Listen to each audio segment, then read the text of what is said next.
कि जब लता जी से रिकॉर्ड किए जाने वाले एक गाने को सचिन देव बर्मन ने दोबारा रिकॉर्ड करना चाहा और लता जी का वक्त नहीं मिलने की वजह से उन्होंने उसी गीत को आशा भोसले जी की आवाज में रिकॉर्ड कर दिया था।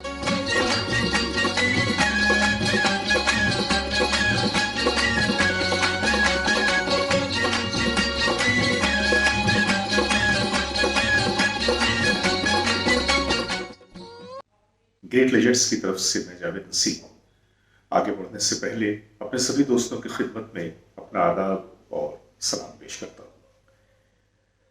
जैसा कि आप जानते हैं कि बॉम्बे फिल्म संगीत जगत में जो हमारे म्यूजिक डायरेक्टर्स गुजरे हैं उनमें सचिन देव बर्मन का भी अपना एक आला मकाम था। आज जो कहानी हम आपके सामने पेश करने जा रहे हैं वो कुछ ऐसी ही है कि जब लता जी से रिकॉर्ड किए जाने वाले एक गाने को सचिन देव बर्मन ने दोबारा रिकॉर्ड करना चाहा और लता जी का वक्त नहीं मिलने की वजह से उन्होंने उसी गीत को आशा भोसले जी की आवाज में रिकॉर्ड कर दिया था। यह फिल्म थी सितारों से आगे और आज उससे जुड़ी हुई कहानी लेकर मैं आप लोगों की सेवा में हाजिर हुआ हूं। तो आइए चलते हैं कहानी की तरफ। हिंदुस्तानी फिल्म संगीत जगत के आला तरीन म्यूजिक डायरेक्टर्स की लिस्ट में सचिन देव बर्मन जी का नाम पहली सफ के मौसीकारों में आता है।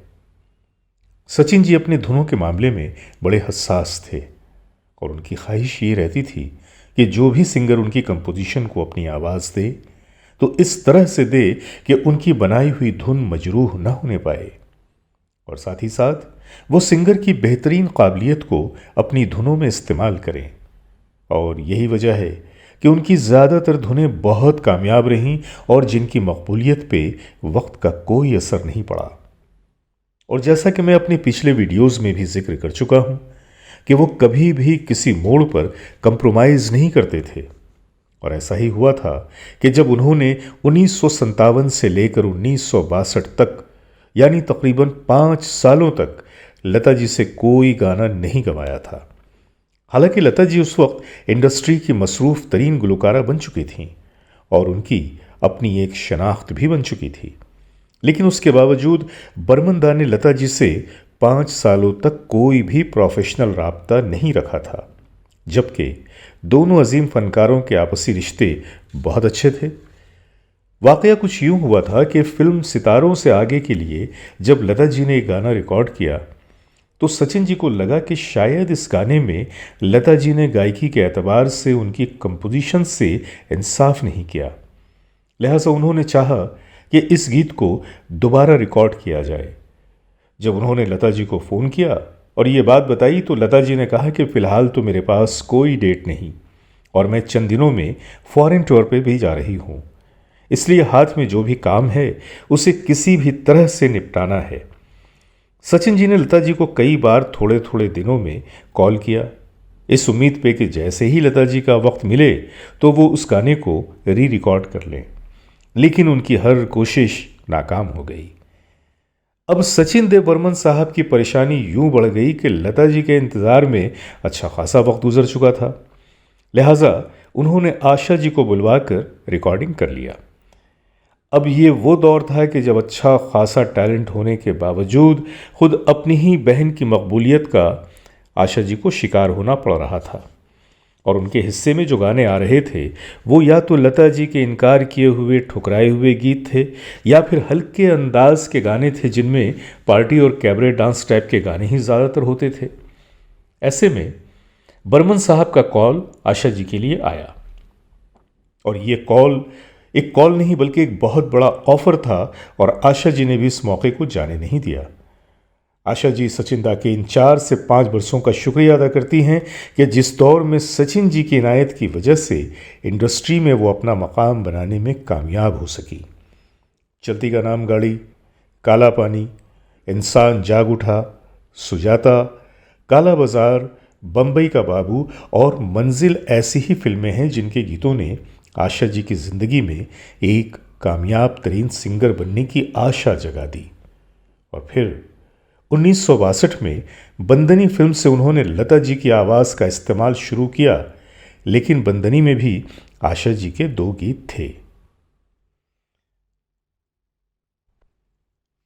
लता जी ने एक मौका पर एक रेडियो इंटरव्यू में बताया कि जब सितारों से आगे का गाना रिकॉर्ड हुआ था तो बजाते खुद बर्मन दा ने रिकॉर्डिंग के बाद मेरे गाने की बड़ी तारीफ की थी। और नॉर्मली जब एक गाना म्यूजिक डायरेक्टर की तरफ से ओके हो जाए तो दोबारा रिकॉर्डिंग की ज़रूरत नहीं पड़ती, पर जब बर्मन जी ने उसे दोबारा रिकॉर्ड करने की बात की तो बदकिस्मती से मैं बिल्कुल समय नहीं निकाल पाई और उस गीत को दोबारा रिकॉर्ड करने का मुझे वक्त ही नहीं पाया।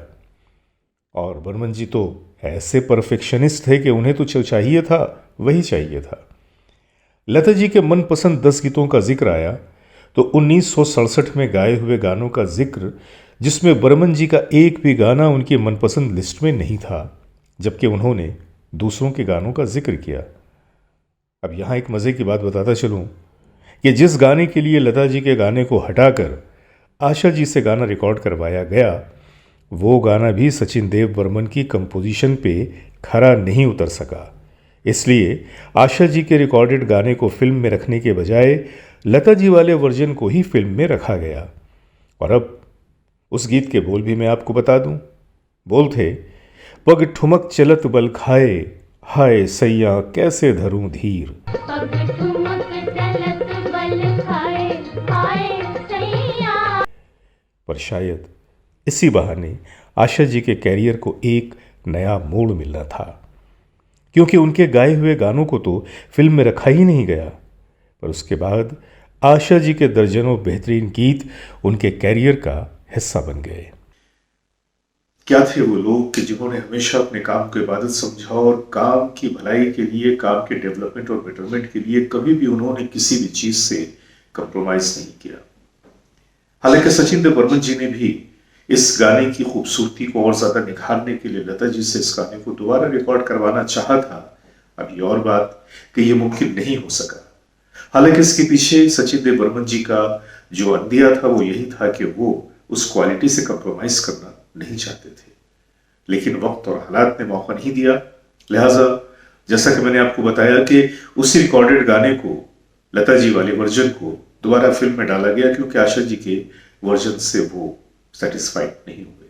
बहरहाल आज की कहानी में इतना ही, और ऐसी ही कुछ कहानियां लेकर मैं आपके सामने आता रहूंगा। जब तक के लिए अपने दोस्त जावेद नसीम को इजाजत दीजिए। खुदा हाफिज, शब बखैर।